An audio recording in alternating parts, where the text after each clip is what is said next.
అందరినీ కూడా వంచింది కాంగ్రెస్ పార్టీ. నేను ఇంకా 2 సభలకు వెళ్ళాలి. మీరు కొద్దిసేపు నిశ్శబ్దంగా ఉంటే చివరిలో నినాదం బాగా చెప్దాం.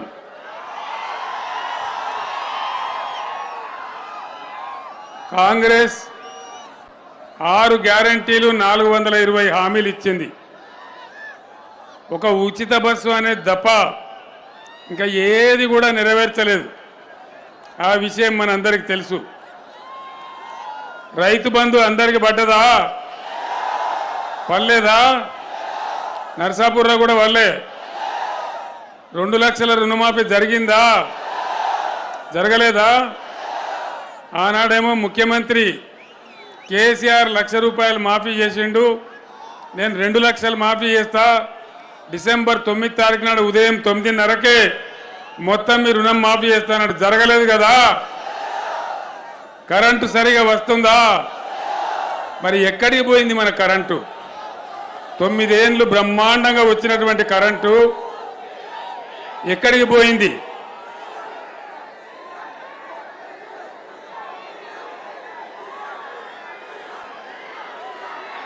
ఏ బాబు ఆపాలే, ఆపాలే, ఆపాలే.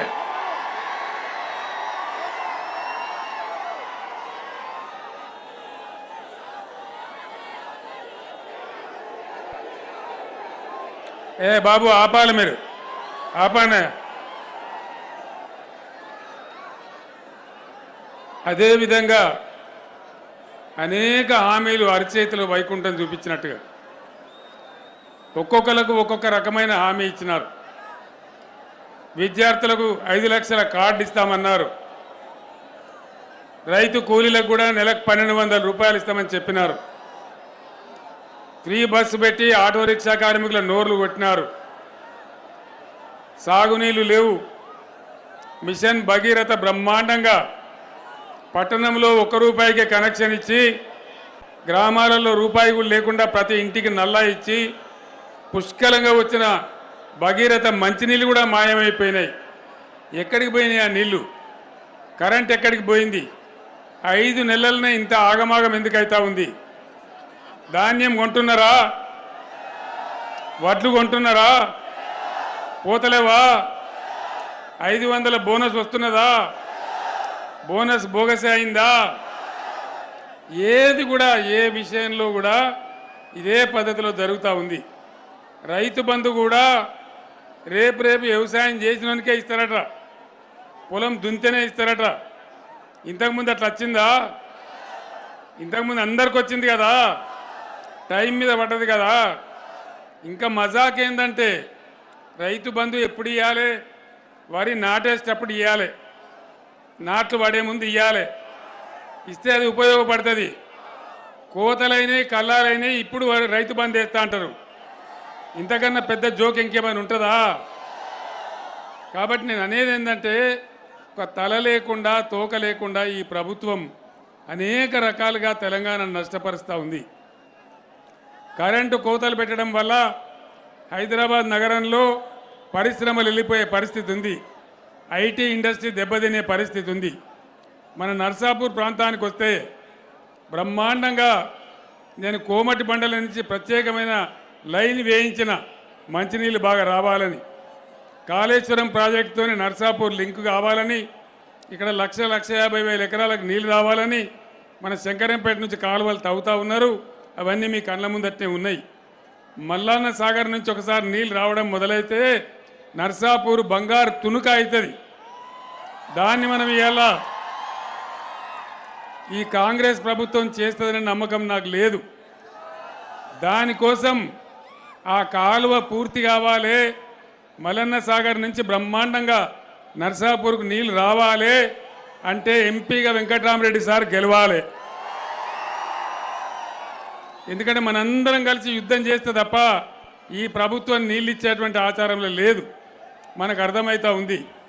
ఏ ఒక్క హామీ నెరవేర్చలే, ఇంకా నెరవేర్చే ఆశ కూడా లేదు. మనకు ఇబ్బంది కలుగుతూ ఉంది. అటు విద్యార్థి లోకాన్ని గోల్మాల్ చేసినారు, అన్ని రకాలుగా కూడా ఇబ్బందుల పాలు చేస్తూ ఉన్నారు. కేసీఆర్ ఎన్ని రకాలుగా నర్సాపూర్ అభివృద్ధి చేసిండో మీకు తెలుసు. మున్సిపాలిటీకి నేను 25 కోట్ల రూపాయలు ఇచ్చిన వాటిని కూడా వాపసు తీసుకొని పోతా ఉన్నారు.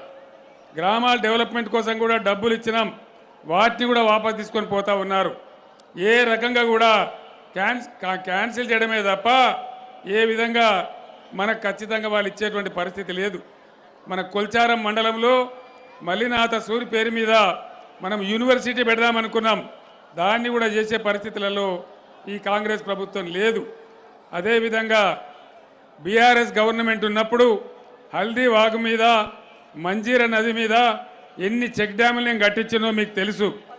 10 చెక్ డ్యాములు కట్టినాం, దాంతో పంటలు బ్రహ్మాండంగా పండించుకున్నాం. దాన్ని అంతా కూడా ఇలా దెబ్బతీసేటువంటి పరిస్థితి వస్తూ ఉంది. అంటే తాగునీళ్ళు రావు, సాగునీళ్ళు రావు, కరెంటు రాదు, పేదల సంక్షేమం లేదు. ముసలోళ్లకు 2000 రూపాయలు మనం పెన్షన్ ఇచ్చినాం, వీళ్ళు 4000 ఇస్తామన్నారు. వచ్చినాయా 4000 రూపాయలు? వచ్చే నమ్మకం ఉన్నదా? అంటే ఈ విధంగా ఏ ఒక్క హామీ నెరవేర్చలే. ప్రతిదానికి ఏదో కొండి పెట్టడం, తొండి పెట్టడం, అబద్ధాలు చెప్పడం. పైగా వాళ్ళ నాయకుడు రాహుల్ గాంధీ వచ్చి మొన్న నిర్మల్లో మాట్లాడుకుంటూ గవర్నమెంట్ ఆల్రెడీ 2500 రూపాయలు ఇస్తా ఉన్నదని చెప్పినారు. మహిళలకు ప్రతి ఇంట్లో మహిళలకు 2500 ఇస్తామన్నారు. వచ్చిందా? ఒక్కలకు కూడా రాలేదా? నర్సాపూర్ కాడ వచ్చిందట కదా, తెత్తానే మదన్ రెడ్డి కాంగ్రెస్లో వచ్చిందట కదా, తేలేదా మదన్ రెడ్డి? నిజమా? మరి ఎందుకు పోయిండా మదన్ రెడ్డి?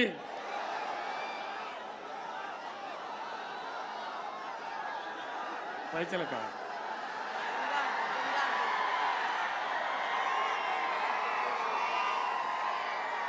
మీ అందరికి కూడా నా చరిత్ర, మదన్ రెడ్డి చరిత్ర తెలుసు. అప్పుడు తెలుగుదేశం ఉన్నప్పుడు ఎమ్మెల్యే ప్రయత్నం చేస్తామంటే ఓడిపోయిండు. 2 సార్లు ఎమ్మెల్యే చేసింది కేసీఆరే కదా. మరి 70 ఏళ్ళ వయసులో ముసల్తనానికి కుసుమగుడాలన్నట్టు ఎవరిని ఉద్ధరిద్దామని పోయినట్టు మదన్ రెడ్డి, ఏం చేద్దామని పోయినట్టు? ఇది ధర్మమేనా? మనందరినీ ఇడిచిపెట్టిపోయిన మదన్ రెడ్డికి మీరే బుద్ధి చెప్పాలని చెప్పి నేను కోరుతా ఉన్నా. అసెంబ్లీ ఎలక్షన్ల కంటే కూడా పెద్ద మెజారిటీ ఇచ్చి వెంకట్రామరెడ్డిని గెలిపియాలని చెప్పి నేను కోరుతా ఉన్నా. ఈ కాలువ పని చాలా ముఖ్యం మనకు. మల్లన్న సాగర్ నుంచి వచ్చే కాలువ అది మన బతుకుదెరువు.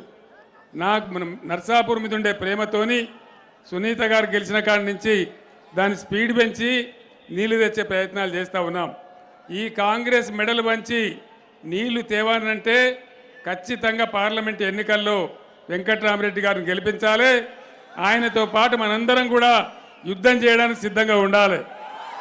కాంగ్రెస్ మెడలు వంచైనా సరే ఈ కాలువ పని పూర్తి చేసుకోవాలి. మన పొలాలు గోదావరి నదీ జలాలతోని నర్సాపూర్ పొలాలన్నీ పారాలే. అదే కేసీఆర్ కళ అని చెప్పి నేను మాట్లాడుతూ ఉన్నా. ఇక ఇంకో పార్టీ నరేంద్ర మోడీ. ఏమన్నా పైసా లాభమైందా నరేంద్ర మోడీతోని? 150 స్లోగన్లు చెప్పిన 150. సబ్కా సాత్ సబ్కా వికాస్ ఏమన్నా అయిందా? ఏం కాలే కానీ సత్యనాశ అయింది. రూపాయి విలువ 84 రూపాయలకు పడిపోయింది. డాలర్తో పోల్చుకుంటే ఎప్పుడు ఏ ప్రధానమంత్రి కాలంలో దిగజారన్నంత దిగజారిపోయింది. పెట్టుబడులు పోయినాయి, పరిశ్రమలు మూతపడ్డాయి, కార్మికులు రోడ్డున పడుతున్నారు, ఎల్ఐసిని కూడా ముంచే ప్రయత్నం చేస్తున్నారు, ప్రైవేటీకరణ చేస్తూ ఉన్నారు పబ్లిక్ సెక్టర్ అంతా కూడా. మోదీ ఎజెండాలో పేదల బాధలు ఉండయి, పేద ప్రజల గోసలు ఉండయి, రైతుల బాధ ఉండదు. ఢిల్లీలో రైతులు ధర్నా చేస్తే 750 మంది రైతులను చంపేసినోడు నరేంద్ర మోడీ. మళ్ళీ వాళ్ళకు ఉత్తరప్రదేశ్ ఎలక్షన్ వస్తే సారీ చెప్పి మాఫీ చెప్పి వేడుకున్నోడు నరేంద్ర మోడీ. నేను ముఖ్యంగా యువకులు, విద్యార్థులు, మేధావులు, ఆలోచన పరులతోన్న మనవి, ఈ రాష్ట్రం మనది, ఈ దేశం మనది, భవిష్యత్తు మనది. దయచేసి ఆలోచించి ఓటు వేయండి, కానీ ఒక ఒరవడిలో పిచ్చి పిచ్చిగా కొట్టుకొని పోవడం కాదు. మనకు న్యాయం జరగాలి. నర్సాపూర్లో లంబాడా సోదరులు ఎక్కువ ఉన్నారు. నేను 58 ఏళ్ళు మొత్తుకుంటే ఏ ఒక్క ముఖ్యమంత్రి కూడా లంబాడి తండాలు గ్రామ పంచాయతీలు చేయలే. గ్రామ పంచాయతీలు చేసిందే కేసీఆర్. మీకు డైరెక్ట్గా నిధులు పంపించిందే కేసీఆర్. గిరిజనులకు 10% రిజర్వేషన్ పెట్టిందే కేసీఆర్. ఇవన్నీ కూడా ఉన్నాయి. మీకు ఇంకొక ముఖ్యమైన విషయం చెప్తున్నాను నేను లంబాడా బిడ్డలకు. టీఎస్పీఎస్సీలో గ్రూప్ 1 పరీక్షలు జరుగుతూ ఉన్నాయి. గ్రూప్ 1 పరీక్షలలో హైకోర్టు అడిగింది ప్రభుత్వాన్ని, ఇది అన్యాయం 10% రిజర్వేషన్, ఇది విరుద్ధంగా ఉన్నదో అని మాట్లాడింది. రాష్ట్ర ప్రభుత్వం చాలా బలంగా వాదించాలి కదా, కొట్లాడాలి కదా. అప్పుడు బీఆర్ఎస్ గవర్నమెంట్ చేసింది, మొత్తం రిపోర్ట్ తెప్పించి కమిటీ చేసింది అని దాన్ని నిలబెట్టాలి కదా. ఇలా మనం లేం, వాళ్ళు మాట్లాడే పరిస్థితులు కూడా లేరు. నేను లంబాడి బిడ్డలతో మనవి చేస్తా ఉన్నా, మన 10% రిజర్వేషన్ మనది మనకే ఉండాలన్నా ఖచ్చితంగా పార్లమెంటుకు వెంకట్రామరెడ్డి గారు పోవాలి, మన తరఫున వాదించాలి, మాట్లాడాలి. అందుకోసం గిరిజన బిడ్డలైన లంబాడీలు కూడా దయచేసి మీరు వెంటనే చేయాలి. మీ పోడు భూములు ఇచ్చినాం, పోడు భూములకు మన రైతు బంధు పడ్డదా? పోడు భూములకు రైతు బంధు రాలే కదా. బీఆర్ఎస్ ఉన్నప్పుడు వచ్చింది, రైతు బీమా కూడా చేసినాం, కానీ ఇప్పుడు లేదు. ఇప్పుడు ఎవరికి లేదు, గిరిజన బిడ్డలకు కూడా లేదు. అందువల్ల నేను మీ అందరినీ కోరేది, సమాజంలో ఏ ఒక్క వర్గం గురించి కూడా ఈ కాంగ్రెస్ ప్రభుత్వం పనిచేయడం లేదు. అందుకోసం అందరం ఏకమై తెలంగాణ కాపాడుకోవాలి. కృష్ణా గోదావరి నీళ్లు నరేంద్ర మోడీ తమిళనాడుకు తీసుకొని పోతా అంటున్నాడు, దాన్ని కాపాడాలన్నా, తెలంగాణ ఆత్మగౌరవం కాపాడాలన్నా ఖచ్చితంగా బీఆర్ఎస్ ఎంపీలు ఉంటేనే పార్లమెంటులో పులిబిడ్డల్లాగా కొట్లాడతారు. ఆనాడు తెలంగాణ కోసం ఎట్లా కొట్లాడినామో అట్లా కొట్లాడతారు. మన హక్కులు ఉంటాయి, అందరం బాగా బతుకుతాం. నాకు ఆల్రెడీ రిపోర్ట్ ఉంది, వెంకట్రామరెడ్డి సారు తెలంగాణ మొత్తం మీదనే అతి ఎక్కువ మెజార్టీతో గెలిచిపోతా ఉన్నాడు. మీ అందరి దీవెనతోని నర్సాపూర్ నియోజకవర్గం నుంచి కనీసం 40-50 వేల మెజార్టీని మీరందరూ కూడా తీసుకొని రావాలని నేను కోరుతా ఉన్నా. ఇంకా నేను 2 సభలకు పోవాలి, మల్కాజ్గిరి పోవాలి, పటాన్ చెరువు పోవాలి. మీరు ఎంతో ఉత్సాహంగా నాకు స్వాగతం తెలిపినారు. మీ ఎమ్మెల్యే గారి ఆధ్వర్యంలో మీ అందరికీ కూడా పేరు పేరున ధన్యవాదాలు తెలియజేస్తూ నేను సెలవు తీసుకుంటా ఉన్నా. జై తెలంగాణ, జై తెలంగాణ. కారు గుర్తుకే, కారు గుర్తుకే, జై తెలంగాణ. ధన్యవాదాలు.